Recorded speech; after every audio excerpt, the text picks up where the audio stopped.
Assalamualaikum. Welcome to another video. In this video we are going to discuss another new topic of Master Revision Biology classes, and today's topic is endoplasmic reticulum. Endoplasmic reticulum is a cellular organelle which is present in both animal and plant cell. There are the two types of the endoplasmic reticulum.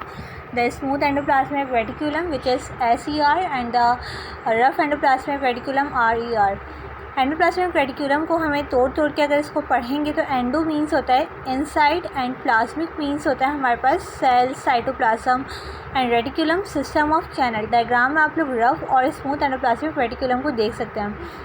Originate कहाँ से होती है? Nuclear membrane से originate होती है। Location up to plasma membrane. Limitation क्या है कि न्यूक्लियर एनवेलप से स्टार्ट होती है, प्लाज्मा मेम्ब्रेन तक जारी होती है। दो होती है हमारे पास, एक होती है एंडो मेम्ब्रेन, एक एंडो मेम्ब्रेनस सिस्टम होता है। एंडो मेम्ब्रेनस सिस्टम में endoplasmic reticulum, Golgi apparatus and Golgi vesicles आता है। जो एंडोप्लाज्मिक रेटिकुलम होती है इसको हम लार्जेस्ट इंटरनल मेम्ब्रेन भी कह रहे होते हैं सेल के अंदर।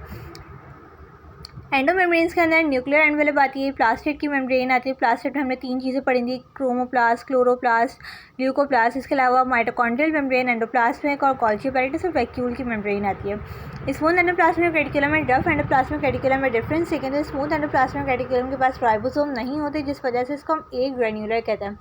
रफ एंडोप्लाज्मिक रेटिकुलम के पास राइबोसोम्स होते हैं, जिसकी वजह से इसको ग्रेन्यूलर कहते हैं। ग्रेन्यूलर मतलब कुछ दाने दाने टाइप की कोई चीज़ होती है, which is ribosomes. SER towards the plasma membrane होती है, जबकि RER जो होती है टूवर्ड्स टू न्यूक्लियर मेम्ब्रेन होती है। SER smooth endoplasmic reticulum is not connected with nuclear envelope, जबकि RER rough endoplasmic reticulum is connected with nuclear envelope. Nuclear envelope क्या होती है? न्यूक्लियस के अराउंड जो हमारे पास एक लेयर होती है विद इस न्यूक्लियर एनवेलप, उसकी बात यहाँ पे हो रही है। फंक्शंस क्या होते हैं एंडोप्लाज्मिक रेटिकुलम के? सपोर्ट साइटोस्केलेटन को प्रोवाइड करता है, ट्रांसपोर्टेशन में हेल्प कर रहा होता है।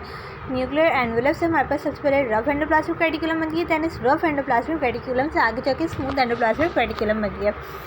SER को सार्कोप्लाज्मिक रेटिकुलम में कहते हैं, RER को एगेस्टोप्लाज्म या नीसस ग्रेन्यूल्स कहते हैं। SER lipid metabolism, nerve impulse transmission, calcium storage and muscle detoxification, carbohydrate metabolism and testosterone and aldosterone hormone को बनाने में हेल्प आउट करते हैं। जबकि RER की अगर बात करें तो यहाँ पे प्रोटीन बन रही होती है, बिकॉज राइबोसोम्स होते हैं, तो प्रोटीन मेटाबॉलिज्म में, ट्रांसलेशन में, पॉलीमराइजेशन ऑफ अमाइनो एसिड में यहाँ पे इसका काम हो रहा था। ये हमने राइबोसोम वाले टॉपिक में भी पढ़ा था, क्योंकि RER ग्रेन्यूलर होता है बिकॉज इसके ऊपर राइबोसोम्स होते हैं।